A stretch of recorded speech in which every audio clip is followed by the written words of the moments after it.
Hello, and welcome to our donor stewardship session. I am Jenna or Goose. I'm our senior manager of campaigns and donor engagement. I think I might have said my job title wrong in my other session, but that's okay. This is me. It's Jenna. It's Goose, and I'm super excited to talk about donor stewardship today. Whether you're a development coordinator, Make the Magic coordinator, director, or anything else watching this, stewardship is important to everyone, and I'm super excited to go through it. So I'm an alum from the University of Georgia chapter, and I think something important that you should know about me is that my love language is gift giving. So clearly, donor stewardship is something I'm very passionate about in both my personal and professional life. And you're probably thinking, how can gift giving be professional? So to answer that question, I want you to think about the last time that you bought a gift for someone. Let me think for me as well. Okay, got it. Did they say thank you? Did they email you to thank you? Did they handwrite a thank you note and mail it to you? Did they buy you a gift in return? Did they invite you over to spend more time together because they felt really connected to you from that gift you gave them? Did they say nothing? How does each one of those make you feel? This is a programmed response that people remember.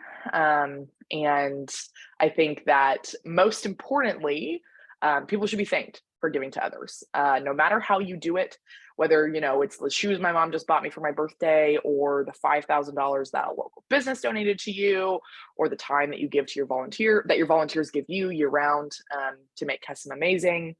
That is that's the reason stewardship is important, and that's what we're going to go through today. So I first want to talk about stewardship in everyday life. So like I said, my mom gave me some shoes for my birthday, and me mailing her a thank you note, that's stewardship in my everyday life. But I think there's a lot of other examples. And I think that if you were to take a second to think about it, you could think of all these different examples of stewardship in your life too. It might not be the word you would first associate with it. But if you dive deeper, really so much of the things happening in our lives are really just boiled down to stewardship. So for example, my favorite coffee shop remembers my name. They say hi to me when I order. That's pretty cool. I have this vendor that I order a lot of stuff from on Etsy, and they always handwrite a thank you note to me. I don't know if they remember me, but they always write, "Thank you so much for your order, Jenna. We hope you order from us again soon." So that's fun. And they might be small things, like them remembering my name. That doesn't cost them any money. And they're always going to look different depending on who they are and where you are. And you may not even notice it in the moment, but I'm here to tell you that you're going to notice it when it's gone. So I'm here to unlock the secret to donor stewardship for you, which is there's no secret. You just have to make the time to do it and do it. And it doesn't have to be over the top. It can literally be like a personalized email that thanks someone for their gift. It's really just about saying thank you, letting them know that their gift was important to you. If you don't say anything, how are they supposed to know? Like, even if you think it in your head, wow, that meant so much to me. If you don't say it out loud or say it in an email or say it in any sort of way, they don't know that you value them. And that's really important. So I think it's, all this to say is like warm and fuzzy feelings and stewardship. And this is how I feel about all of this. But I also want to pull in some real life data, which is I'll link in the article for y'all to look at if you want to, if you're feeling really passionate about donor stewardship as well. But donors are 400% more likely to give again if they're stewarded within a week. Yes, I said 400% more likely they're stewarded within a week of their gift. And then also just a note that the average nonprofit donor retention rate is 42.5%. So that's donors that give again. And the reason the majority of those donors leave is because they don't feel appreciated. So that 58%, was that the right math? 57.5% percent of people are leaving because they don't feel appreciated. But if you were to steward them within a week, they're 400% more likely to give. So just think about that. So all that being said, let's talk about how to make these people feel appreciated so that they give you more money again. Okay, so there's kind of like three main stewardship concepts that we're going to go through. So saying thank you, keeping people connected, and then providing various ways for them to get involved. So those look differently, and let's start with saying thank you. So like at a very basic level, an emailed thank you. If you want to bump it up a little bit, a handwritten thank you. So for example, an example of this one is that at the national level, we do stewardship for our donors. And so over, a certain level, I think it's over $1,000, we email a thank you. Over $2,500, I handwrite a thank you. Over 5,000, we do a phone call to that donor to thank them. So that would be tier 3. I jumped ahead of myself a little bit. Or maybe like a little thank you gift. We don't want to spend money on it, but if you have something like a little mug sitting around, that could be something that would be really cool for a large donor as well. So saying thank you is number 1. Number 2, keeping people connected. So tier 1 would be add them to your newsletter email list at a very basic level. They give, and then they are staying in the loop on what you're up to. A tier 2 would be personalized email updates. So if they're a larger donor, you could always, they're probably getting that email, but you could forward it to them again and say, hey, just wanted to make sure you saw this. Like, we have a lot of cool updates. Here's the thing that happened since the last time we saw you, etc. Then tier 3 would be like an invitation to an event. So if you have a large donor, you could invite them to your friends and family day. You can invite them to your Make the Magic. Personal invitations, reach out to them. We're so grateful for you. We hope you can join us at our Make the Magic, something like that. And then number 3 is providing various ways to get involved. So you could provide a list to someone of various involvement opportunities, or you could work one-on-one with them to figure out what's going to work best for them. It just, again, it depends on the person. It depends on the donation. And I think it's really important to know that not everybody needs everything. If you do all of these 3, 6, 8 things for every person, first of all, you're going to be burnt out.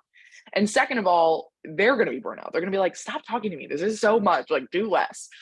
So not everybody needs everything, but everybody needs something. We're going to pick one thing to do for this person. And maybe it's more than one, but at a minimum 1, and not 8.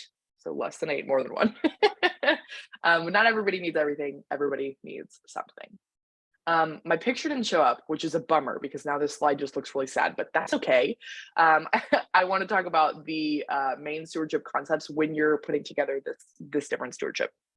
So all stewardship efforts should be meaningful, they should be visible, and they should align with our values. And again, this is going to look different for every group, but these principles are relevant to every donor, regardless of if it's just a general donor, Make the Magic donor, etc. So everything here applies to both development and Make the Magic coordinators. So let's look at some examples. As a thank you for their input, fundraising and general support, you send your advisory board members a $50 coffee subscription as a holiday gift. So think to yourself for a second, based on those 3 values, is it meaningful? Is it visible? Does it align with our values? Is this good stewardship? Pause and think about it. Is this a long enough pause? Hopefully. And I hope that you answered that this is not a good stewardship touch point. Yes, it's visible. Yes, it's meaningful, but does it align with our values? I would say no. I would say that spending money, especially $50, it's kind of a lot.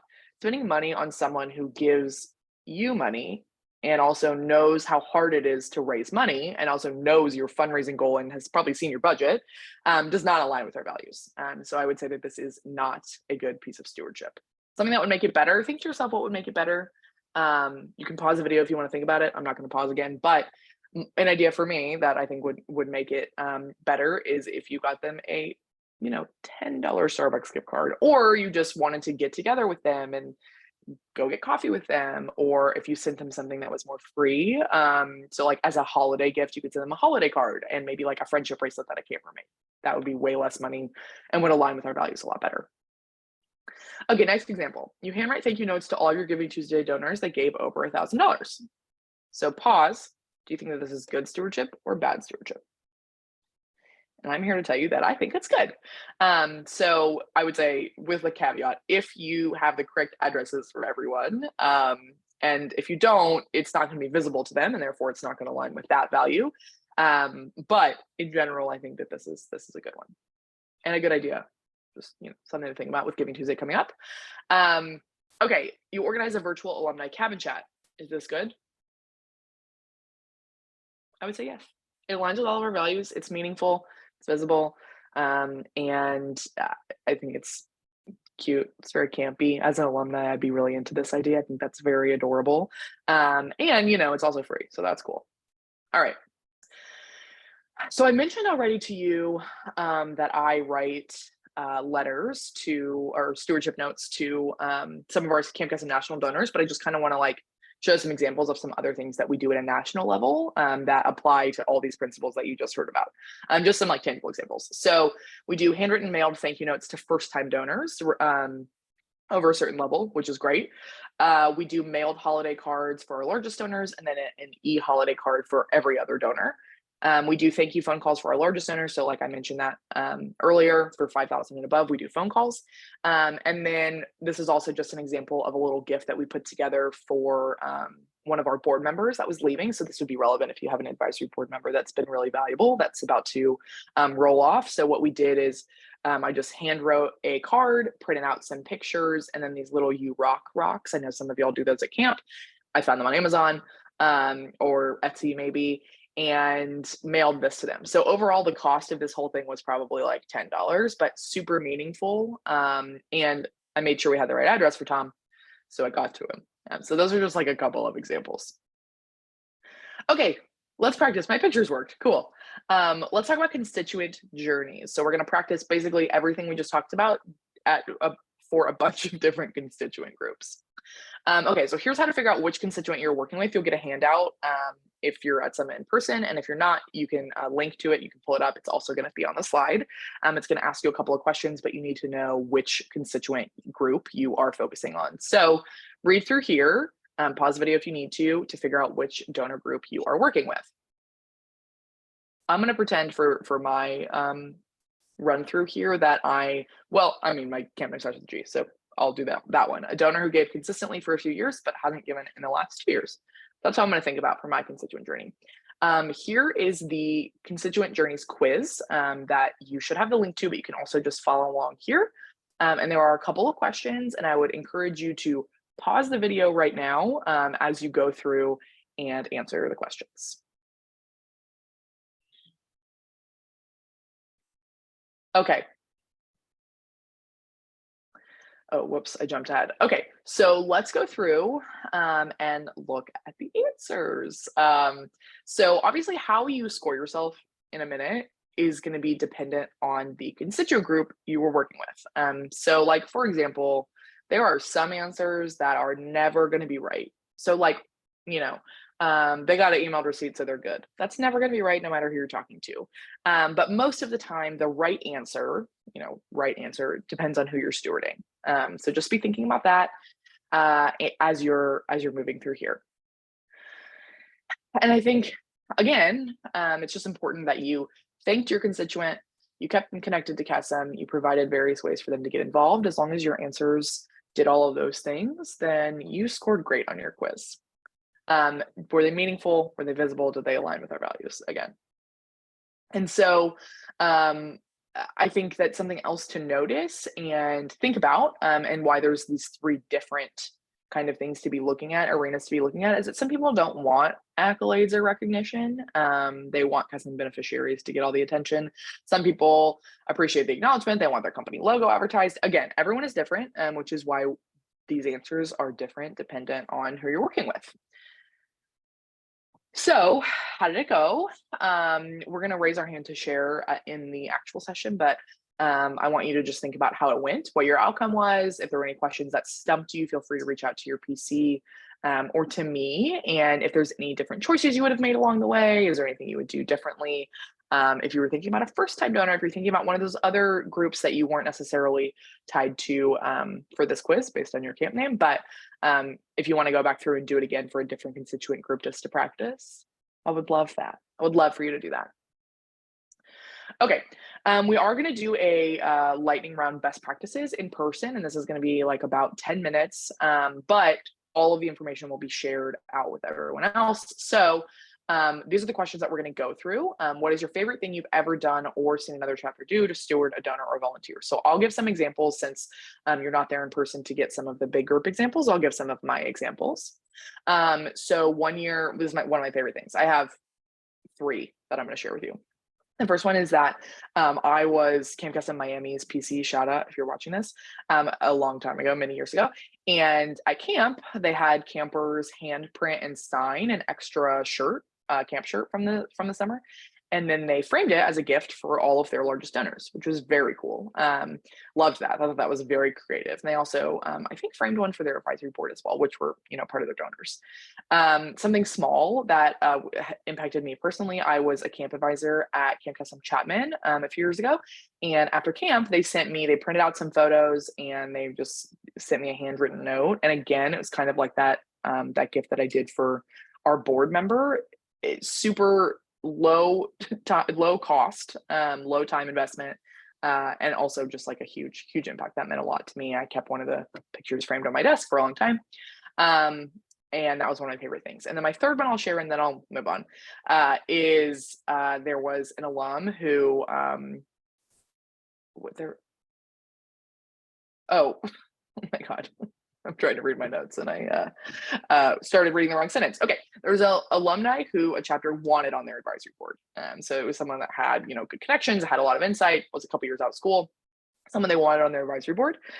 So a few months before their new advisory board term started, they reached out to that alumni just to chat with them about their experience, answer any questions that they have, kind of like early steward them so that they could make the ask for them to be on their advisory board later. And I thought that was sweet. They just took them out to coffee and kind of like had a one-on-one conversation with them, which I thought was a really cool stewardship touch point. Okay, again, we will share all of the answers from our session, but we're just going to kind of like run through some favorite things. So maybe think about a favorite thing that you've seen and write that down. Okay, next lightning round. I've been talking to myself for a really long time, so hope you're still here. Troubleshooting common stewardship roadblocks. So these are some of our most common roadblocks that we have gotten feedback on from chapters, and we're just going to talk through how we would navigate a few of them, give you like some tips and tricks, more or less. So first one, we have 700 donors to thank, but we only have 10 involved student leaders. Oh my gosh, what are we going to do? So remember how I said that just getting an emailed receipt, thank you, is not enough. They do all get that, and that is good. But I think it's important to do something a little bit more for everyone. So I would say pick the top like X percentage of your donors and divide it up between those 10 involved students that you have. I think for everyone else, you can send a nice, mass email, mail merge, or BCC everyone. And I would say like include like a cute graphic or like a video or whatever. It can be personal to your chapter. It doesn't have to be personal to them.